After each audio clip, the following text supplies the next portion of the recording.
જય હિન્દ મિત્રો, village of physical defence એકેડેમીમાં તમારા બધા મિત્રોનું હાર્દિક સ્વાગત છે. તો કેમ છો બધા વિદ્યાર્થી મિત્રો? તો મિત્રો આજે આપણે વાત કરવાની છે એસએસસી જીડીના વિડીયોના કટ ઓફ બાબતે. યસ, કે ઘણા સમયથી વિદ્યાર્થીઓ મને પૂછી રહ્યા હતા કે સર કટ ઓફનો વિડીયો ક્યારે લાવો છો, ક્યારે તમે કટ ઓફનું કહેશો. બધા એવું કહી રહ્યા છે, પણ સર તમે ક્યારે કહેશો? કેમ કે ઘણા સમયથી આપણી ચેનલમાં મેં આ જે એસએસસી જીડીની ભરતી જ્યારે સ્ટાર્ટિંગ ફોર્મ ભરાણા હતા ત્યારથી લઈને અત્યાર સુધી અપડેટ હું આપતો જ રહ્યો છું. જે બી મને માહિતી મળે છે એ બધી એનાલિસિસ સાથે કહું છું મિત્રો. અને ક્યાંક ને ક્યાંક આપણું એ વસ્તુ જે છે એ સાચી બી પડી રહી છે. આજે આ વિડીયોમાં એ કમ્પ્લીટલી કેટેગરી વાઇઝ આપણે વાત કરવાના છે કે કેટલું કટ ઓફ જશે. બરાબર, દેખો હું એવું નથી કહેતો કે આ કટ ઓફ સાચું જ છે. પ્લીઝ તમે આ વાતને સમજજો. એવું નથી કહેતો કે એટલું જ જશે. એક્ઝેક્ટલી જેટલા બી ડેટા તમે મને મોકલ્યા છે મિત્રો, અને જેટલું બી એનાલિસિસ મેં કર્યું છે, કેમ કે આ તમારા એન્ડ મારા બંનેના હેલ્પથી, મદદથી આ કટ ઓફનો હું વિડીયો બનાવી રહ્યો છું. બરાબર, તો આમાં એવું નહીં કહેતા મિત્રો કે એટલું બધું જશે હાઈ ને એટલું બધું લો રહેશે ને એવું બધું. આ વિડીયોમાં ઘણા ખરા તમને ચોંકાવનારા રિઝલ્ટ બી મળશે. આપણે એમ હતું કે કટ ઓફ એકદમ ડાઉન રહેશે, પણ નહીં, એવું બી નથી. ડાઉન નથી રહેવાનું. બરાબર, થોડુંક અપ પણ જવાનું છે. એનું કારણ એ છે, બરાબર, તો કહીશું મિત્રો આ વિડીયોમાં બધી વાત કરીશ પહેલેથી છેલ્લે સુધી. તો વિડીયોમાં અગર જો નવા હોય તો પ્લીઝ વિડીયોને લાઇક, શેર અને સબસ્ક્રાઇબ જરૂરથી કરજો, અને તમારા મિત્ર વર્તુને જરૂરથી આ વિડીયો શેર કરાવડાવો. તો ચાલો આપણે વિડીયોને હવે શરૂઆત કરીએ.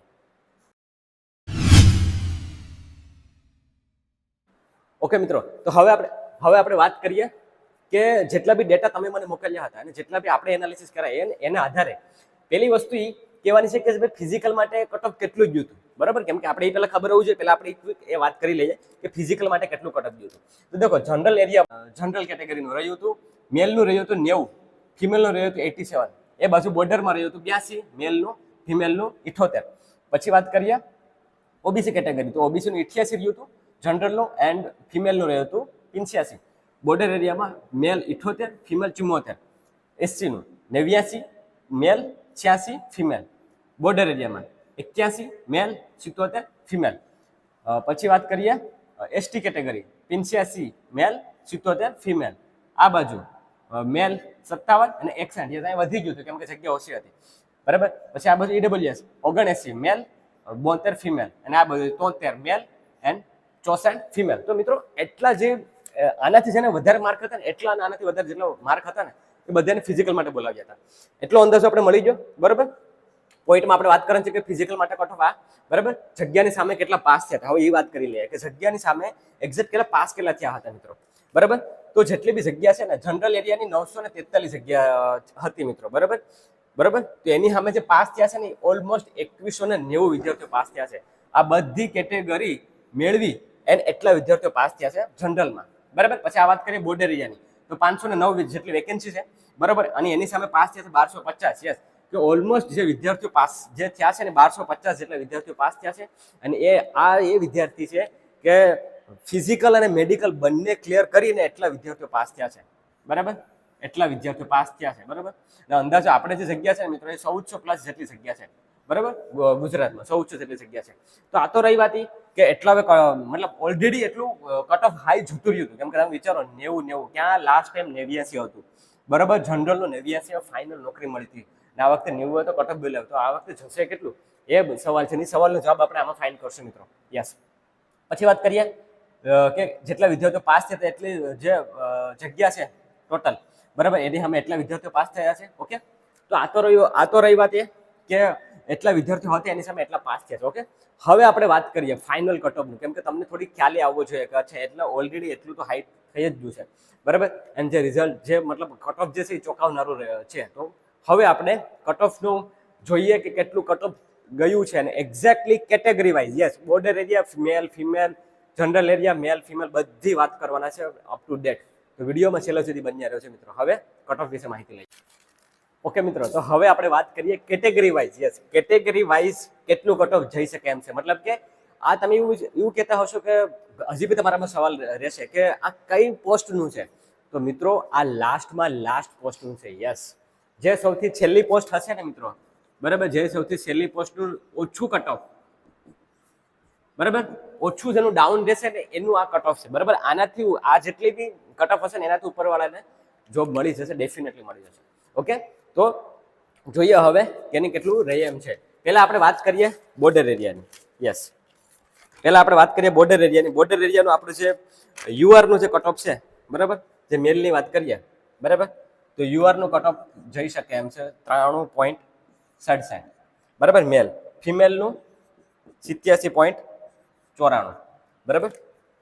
હવે વાત કરીએ ઓબીસી બોર્ડર એરિયાનું 85.90, યસ 85.90, એન્ડ ફિમેલનું રહી શકે એમ છે 80.20.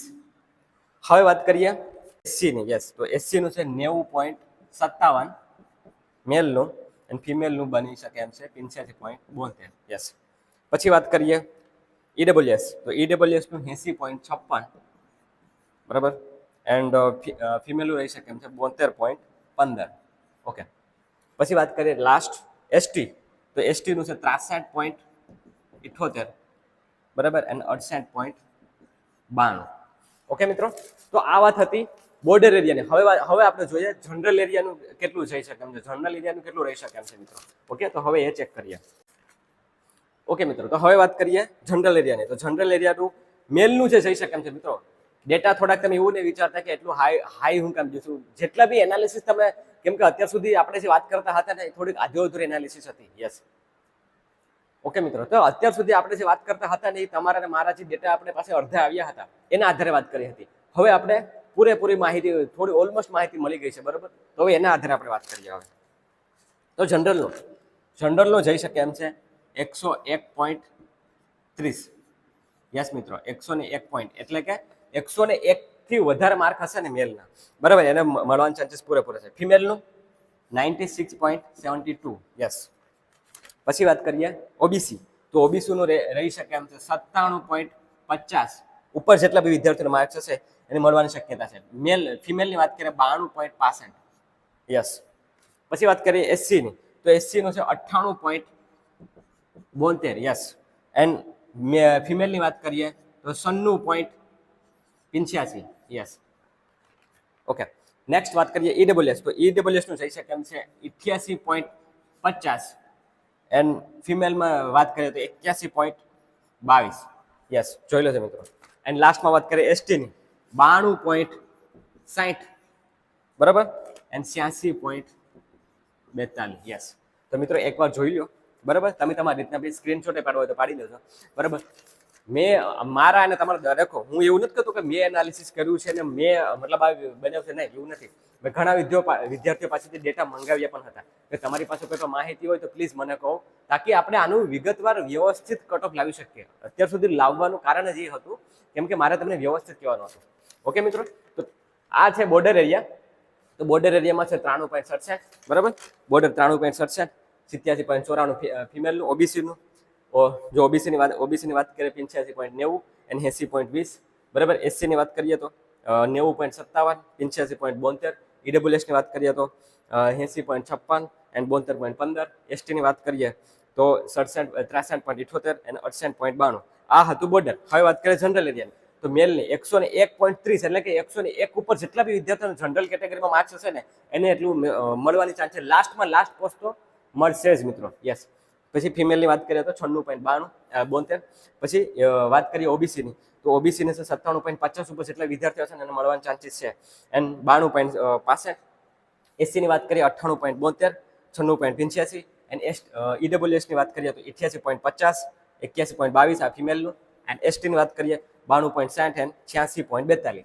તો મિત્રો આ જે ડેટાના આધારે મેં તમને જે આ વાત કરી, બરાબર, તો આ મિનિમમ, બરાબર, કેમ કે આપણે જે 10-15 દિવસ પહેલા વાત કરી હતી ત્યારે આપણે ડેટા થોડાક મળ્યા નહોતા, બરાબર. પણ જે પ્રમાણે ભુજનું રિઝલ્ટ જોયું છે ને મિત્રો, યસ, હું તમને એક વાત જણાવી દઉં કે ભુજમાં ઘણા વિદ્યાર્થીઓ પાસ થયા છે, બરાબર. એવું નથી કે નથી પાસ થયા, એમ એ આપણે ભુજના ડેટા મળ્યા છે, ગાંધીનગરના તો આપણે ડેટા મળીએ જ નથી, બરાબર. કેમ કે મેં તમને વાત કરી હતી ને સ્ટાર્ટિંગમાં કે જેટલી જગ્યા છે એના ઓલમોસ્ટ 2.5 થી 3 ગણા પાસ થયા છે. કેટલા? 2.5 થી 3 ગણા પાસ થયા હતા. તો હવે જ્યારે કટ ઓફ ડાઉન કરે ત્યારે મિનિમમ એટલા માર્ક તો જશે, મતલબ કે આ વખતે પણ કટ ઓફ ઓછું જ છે, એવું નથી કે કટ ઓફ, કેમ કે જે આ તમે વિચારો કે આપણે આ જોઈએ જનરલ એરિયાનું, બરાબર, જનરલ એરિયાનું, જનરલ કેટેગરીનું, તો 101 ફિઝિકલ કેટલા રહ્યું હતું? મેં સ્ટાર્ટિંગ વાત કરીએ 90 રહ્યું હતું, 101 વધ્યા કેટલા માર્ક? 11 mark, yes. ઓલમોસ્ટ એમ સમજી લો કે 1000 ની આજુબાજુ વિદ્યાર્થીઓ પાસ થયા છે જનરલ ના, બરાબર. અને 405 ની આજુબાજુ કંઈક જગ્યા છે. તો એના આધારે તમે વિચારો બરાબર કે 11 માર્ક જ ખાલી વધુ છે. આની પહેલા જ્યારે પણ કટ ઓફ ગયું હતું જે લાસ્ટ ભરતીનું એ 75 માંથી 89 એટલે કે 15 માર્ક ઓલમોસ્ટ કટ ઓફ ગયું હતું. તો એના કમ્પેરિઝનમાં મતલબ 10-11 જ વધશે. યસ, આ જે મેં કીધું છે ને મિત્રો એનું એક બે માર્ક પ્લસ માઇનસ થઈ શકે. યસ, 1-2 માર્ક્સ પ્લસ માઇનસ થઈ શકશે, બાકી એનાથી ડાઉન કે એનાથી અપ જવાની શક્યતા ઓછી છે. જે બી એનાલિસિસ છે એ તમારા મારા માધ્યમથી જ આપણે કર્યું છે મિત્રો. તો હોપ છો કે તમને ક્લિયર થઈ ગયું હશે. અગર જો આનાથી ઓછા માર્ક પણ છે ને તો તમારે ચિંતા કરવાની જરૂર નથી. 1 થી 2 માર્ક પ્લસ માઇનસ થશે. બાકી અગર જો આ નેક્સ્ટ ભરતી આવી છે તો અગર જો તમારે એટલા માર્ક નથી અને ખરેખર તમારે આનાથી ઘણા ખરા દૂર છો તમે, તો પ્લીઝ મિત્રો રિક્વેસ્ટ કરું છું કે નેક્સ્ટ એસએસસી નું તમને ખબર છે શિડ્યુલ આવી ગયું છે, 4 ફેબ્રુઆરીથી શરૂ થાય છે. તો એમાં પોતાનું બેસ્ટ આપી દેજો. એમાં મતલબ બાકી નહીં રાખતા, કોઈ પણ પ્રકારની વસ્તુ એવી નહીં રાખતા કે હજી શરૂ નથી કર્યું તો હજી શરૂ કરશું ને એવું નહીં વિચારતા. સમય તમારી પાસે છે નહીં, શિયાળાનો સમય છે, દિવસ જતા વાર નહીં લાગે, ફટાફટ દિવસો જશે. તો કહેવાનો મતલબ એમ છે કે આનાથી તમે દૂર છો તો તમે આ નેક્સ્ટ એસએસસી ની તૈયારીમાં લાગી જ જજો. આ વિડીયો લાવવાનું કારણ શું છે ખબર છે મિત્રો? કેમ કે તમે કોઈ પણ હજી 10-15 દિવસ હજી પછી રિઝલ્ટ જે આવવાનું છે એ 22 તારીખ પછી અને 7 તારીખ પહેલાની વચ્ચે આવશે. એટલે એમ સમજી લો કે ડિસેમ્બરમાં જ આવશે, ડિસેમ્બરના પહેલા વીકમાં જ રિઝલ્ટ આવશે. તો ત્યાં સુધી તમે મતલબ વિચારોમાં ના રહો કે આપણું આવી જશે તો પછી કંઈ કરવાની જરૂર નથી. ત્યાં સુધી તમારા 10-15 દિવસ શું કામ વેસ્ટ કરવા? એટલે તમારા 10-15 દિવસ વેસ્ટ ન થાય, બગડે નહીં, એના માટે થઈને મારે લાવવું પડે એમ છે ને. થોડી વાર પણ થઈ, થોડું લેટ થઈ ગયું આપણે, પણ એનાલિસિસ સાથે કીધું છે મિત્રો. હોપ છો કે તમે આ ડેટા સાથે મતલબ કે સેટિસ્ફાઈડ હશો. મેં મારું બેસ્ટ એનાલિસિસ કરી અને આ તમને કીધું છે મિત્રો. યસ, કદાચ હું ખોટો બી હોઈ શકું, એવું નથી કહેતો કે હું સાચો છું, હું આમાં ખોટો બી પડી શકું, પણ કીધું ને મેં તમને કે જેટલું બી આપણા ડેટા જેટલા બી મળ્યા હતા ને એના આધારે આપણે મેરિટ મતલબ શું કહેવાય કે કટ ઓફ બનાવી એને આપણે કીધું છે બધા વિદ્યાર્થીઓને. બરાબર, તો મળીએ પાછા નેક્સ્ટ વિડીયોમાં. હોપ છો તમને આ વિડીયો સારો લાગ્યો હશે. અગર સારો લાગ્યો હોય તો પ્લીઝ વિડીયોને લાઇક, શેર અને સબસ્ક્રાઇબ જરૂરથી કરજો. એન્ડ યસ, રીડિંગ માટે જો તમે એસએસસીની નેક્સ્ટ તૈયારી કરો છો અને રીડિંગ માટે તમારે નથી સમજાતું કે ક્યાં વાંચવું હોય તો આપણે હોસ્ટેલ આવી શકો મિત્રો. સારામાં સારું વાતાવરણ છે. ઓકે મિત્રો, તો બસ એટલું જ કહીશ. બાકી આ જ રીતે તમારો સપોર્ટ આપતા રહેજો. મળીએ પાછા નેક્સ્ટ વિડીયોમાં. કંઈ પણ અપડેટ હશે જરૂરથી કહીશ મિત્રો. ત્યાં સુધી હોપ ને છોડતા, હાર નહીં માનતા, હિંમત નહીં હારતા અને પોતાનું બેસ્ટ આપજો મિત્રો. ઓકે, જય હિન્દ.